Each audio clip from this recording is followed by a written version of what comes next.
Welcome to another episode of Mike Reads. Today we'll be continuing our series on Adam Smith's The Wealth of Nations with the start of Book 5, Chapter 2, Part 2, Chapter 2 entitled Of the Sources of the General or Public Revenue of the Society, and Part 2 entitled Of Taxes. Part 2 is very long and is broken up into several articles, and each article is broken up into several subsections. So I'll let you know as we go when we get to the end or start of a subsection or article. So without further ado, Part 2, Taxes, or rather, of Taxes. The private revenue of individuals, it has been shown in the first book of this inquiry, arises ultimately from three different sources: rent, profit, and wages. Every tax must finally be paid from some one or other of those three different sorts of revenue, or from all of them indifferently. I shall endeavor to give the best account I can, first, of those taxes which, it is intended, should fall upon rent; secondly, of those of which, it is intended, should fall upon profit; thirdly, of those which, it is intended, should fall upon wages; and fourthly, of those which, it is intended, should fall indifferently upon all those three different sources of private revenue. The particular consideration of each of these four different sorts of taxes will divide the second part of the present chapter into 4 articles, 3 of which will require several other subdivisions. Many of those taxes, it will appear from the following review, are not finally paid from the fund, or source of revenue, upon which it was intended they should fall. Before I enter upon the examination of particular taxes, it is necessary to premise the 4 following maxims with regard to taxes in general. 1. The subjects of every state ought to contribute towards the support of the government, as nearly as possible, in proportion to their respective abilities, that is, in proportion to the revenue which they respectively enjoy under the protection of the state. The expense of government to the individuals of a great nation is like the expense of management to the joint tenants of a great estate, who are all obliged to contribute in proportion to their respective interests in the estate. In the observation or neglect of this maxim consists what is called the equality or inequality of taxation. Every tax, it must be observed once and for all, which falls finally upon one only of the 3 sorts of revenue above mentioned, is necessarily unequal insofar as it does not affect the other 2. In the following examination of different taxes, I shall seldom take much further notice of this sort of inequality, but shall, in most cases, confine my observations to that inequality which is occasioned by a particular tax falling unequally, even, upon the particular sort of private revenue which is affected by it. 2. The tax which each individual is bound to pay ought to be certain, not arbitrary.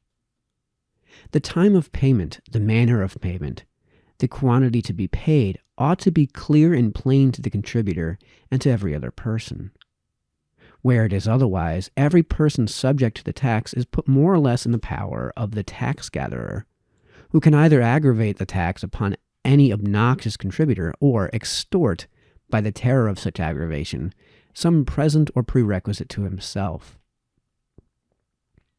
The uncertainty of taxation encourages the insolence and favors the corruption of an order of men who are naturally unpopular, even when they are neither insolent nor corrupt. The certainty of what each individual ought to pay is, in taxation, a matter of so great importance that a very considerable degree of inequality, it appears, I believe, from the experience of all nations, is not near so great an evil as a very small degree of uncertainty. 3. Every tax ought to be levied at the time, or in the manner in which it is most likely to be convenient for the contributor to pay it. A tax upon the rent of land or of houses, payable at the same term at which such rents are usually paid, is levied at the time when it is most likely to be convenient for the contributor to pay, or when he is most likely to have wherewithal to pay. Taxes upon such consumable goods as are articles of luxury are all finally paid by the consumer, and generally in a manner that is very convenient for him. He pays them little by little, and as he has occasion to buy goods. As he is at liberty too, either to buy or not to buy as he pleases, it must be his own fault if he ever suffers any considerable inconveniency from such taxes. 4. Every tax ought to be so contrived as both to take out and to keep out of the pockets of the people as little as possible, over and above what it brings into the public treasury of the state. A tax may either take out or keep out of the pockets of the people a great deal more than it brings into the public treasury in the four following ways. First, the levying of it may require a great number of officers, whose salaries may eat up the greater part of the produce of the tax, and whose prerequisites may impose another additional tax upon the people. Secondly, it may obstruct the industry of the people and discourage them from applying to certain branches of business, which might give maintenance and employment to great multitudes. While it obliges the people to pay, it must thus diminish, or perhaps destroy, some of the funds which might enable them more easily to do so. Thirdly, by the forfeitures and other penalties which those unfortunate individuals incur who attempt unsuccessfully to evade the tax, it may frequently ruin them, and thereby put an end to the benefit which the community might have received from the employment of their capitals. An injudicious tax offers a great temptation to smuggling. But the penalties of smuggling must rise in proportion to the temptation. The law, contrary to all the ordinary principles of justice, first creates the temptation, and then punishes those who yield to it. And it commonly enhances the punishment too in proportion to the very circumstances which ought certainly to alleviate it, the temptation to commit the crime. Fourthly, by subjecting the people to the frequent visits and the odious examination of the tax gatherers, it may expose them to much unnecessary trouble, vexation, and oppression. And though vexation is not, strictly speaking, expense, it is certainly equivalent to the expense at which every man would be willing to redeem himself from it. It is in some one or other of these four different ways that taxes are frequently so much more burdensome to the people than they are beneficial to the sovereign. The evident justice and utility of the foregoing maxims have recommended them more or less to the attention of all nations. All nations have endeavored, to the best of their judgment, to render their taxes as equal as they could contrive, as certain, as convenient to the contributor, both in the time and in the mode of payment, and in proportion to the revenue which they brought to the prince, as little burdensome to the people. The following short review of some of the principal taxes which have taken place in different ages and countries will show that the endeavors of all nations have not in this respect been equally successful. Article 1. Taxes upon rent, taxes upon the rent of land. A tax upon the rent of land may either be imposed according to a certain canon, every district being valued at a certain rent, which valuation is not afterwards to be altered, or it may be imposed in such a manner as to vary with every variation in the real rent of the land, and to rise or fall with the improvement or declension of its cultivation. A land tax, which, like that of Great Britain, is assessed upon each district according to a certain invariable canon, though it should be equal at the time of its first establishment, necessarily becomes unequal in the process of time, according to the unequal degrees of improvement or neglect in the cultivation of the different parts of the country. In England, the valuation according to which the different countries and parishes were assessed to the land tax by the 4th of William and Mary was very unequal even at its first establishment. This tax, therefore, so far offends against the first of the four maxims above mentioned. It is perfectly agreeable to the other three. It is perfectly certain the time of payment for the tax, being the same as that for the rent, is as convenient as it can be to the contributor. Though the landlord is in all cases the real contributor, the tax is commonly advanced by the tenant, to whom the landlord is obliged to allow it in the payment of the rent. This tax is levied by a much smaller number of officers than any other which affords nearly the same revenue. As the tax upon each district does not rise with the rise of the rent, the sovereign does not share in the profits of the landlord's improvements.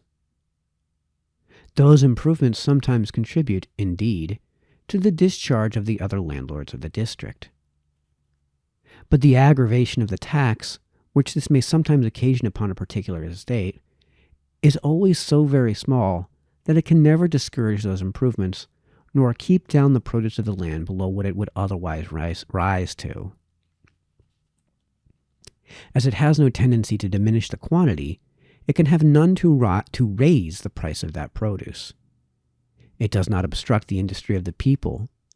It subjects the landlord to no other inconveniency besides the unavoidable one of paying the tax. The advantage, however, which the landlord has derived from the invariable consistency of the valuation by which all the lands of Great Britain are rated to the land tax, has been principally owing to some circumstances altogether extraneous to the nature of the tax. It has been owing in part to the great prosperity of almost every part of the country, the rents of almost all the estates of Great Britain having, since the time when this valuation was first established, been continually rising, and scarce any of them have fallen.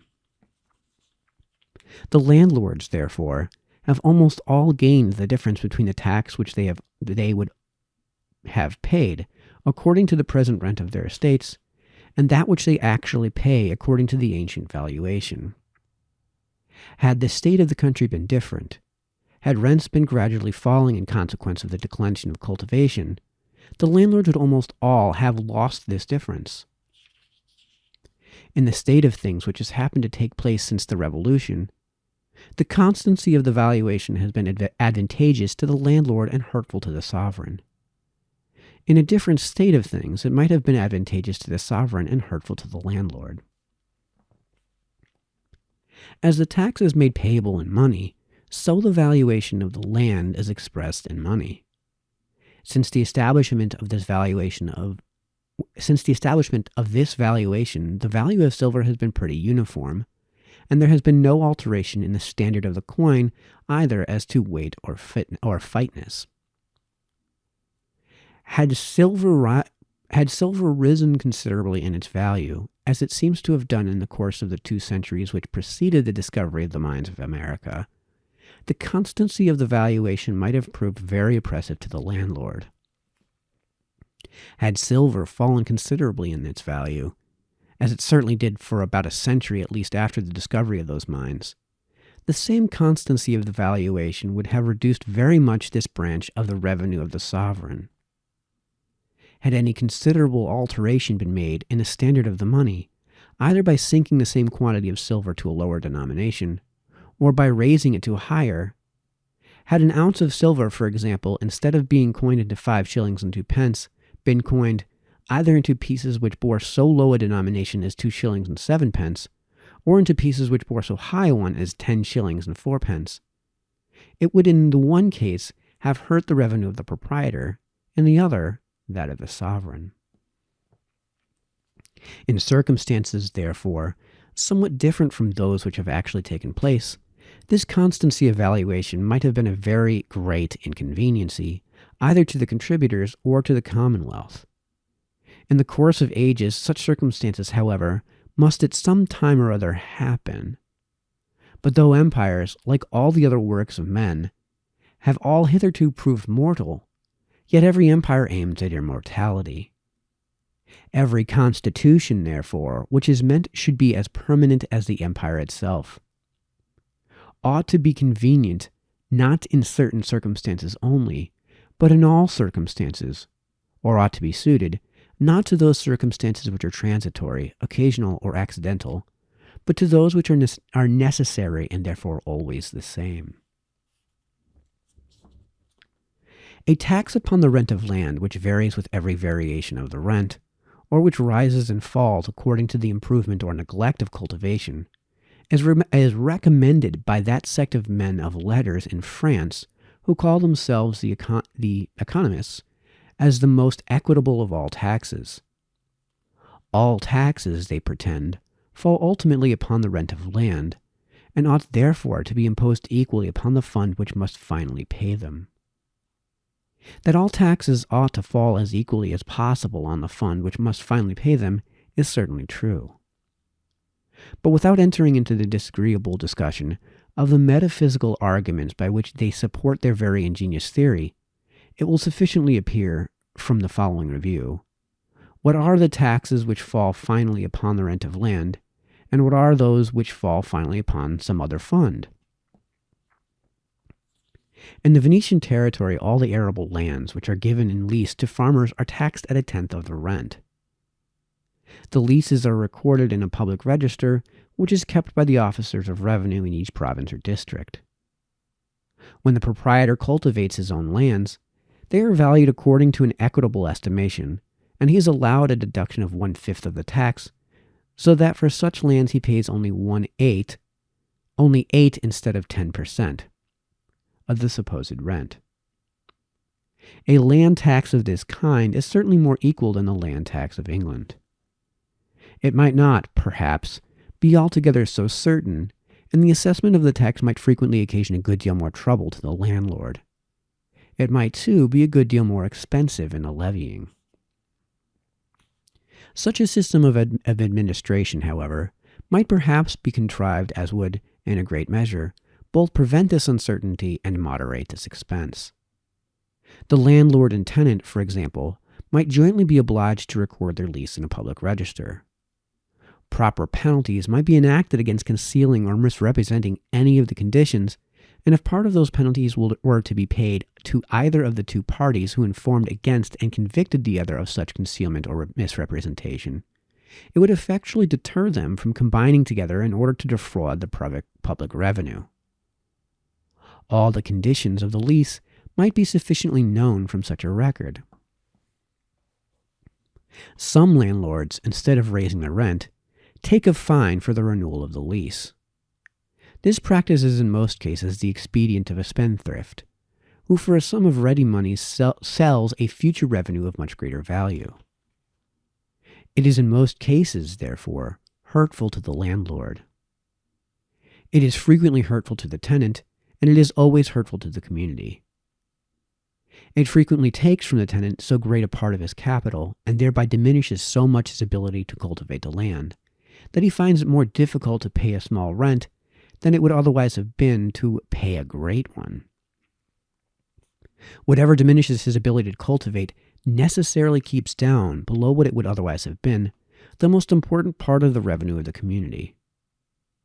By rendering the tax upon such fines a good deal heavier than upon the ordinary rent, this hurtful practice might be discouraged, to the no small advantage of all the different parties concerned, of the landlord, of the tenant, of the sovereign, and of the whole community. Some leases prescribe to the tenant a certain mode of cultivation and a certain succession of crops during the whole continuance of the lease. This condition, which is generally the effect of the landlord's conceit of his own superior knowledge, a conceit in most cases very ill-founded, ought always to be considered as an additional rent, as a rent in service instead of a rent in money. In order to discourage the practice, which is generally a foolish one, this species of rent might be valued rather high, and consequently taxed somewhat higher than the common money rents. Some landlords, instead of a rent in money, require a rent in kind in corn, cattle, poultry, wine, oil, etc. Others again require a rent in service. Such rents are always more hurtful to the tenant than beneficial to the landlord. They either take more or keep more out of the pocket of the former than they put into that of the latter. In every country where they take place, the tenants are poor and beggarly, pretty much according to the degree in which they take place. By valuing, in the same manner, such rents rather high, and consequently taxing them somewhat higher than common money rents, a practice which is hurtful to the whole community might perhaps be sufficiently discouraged.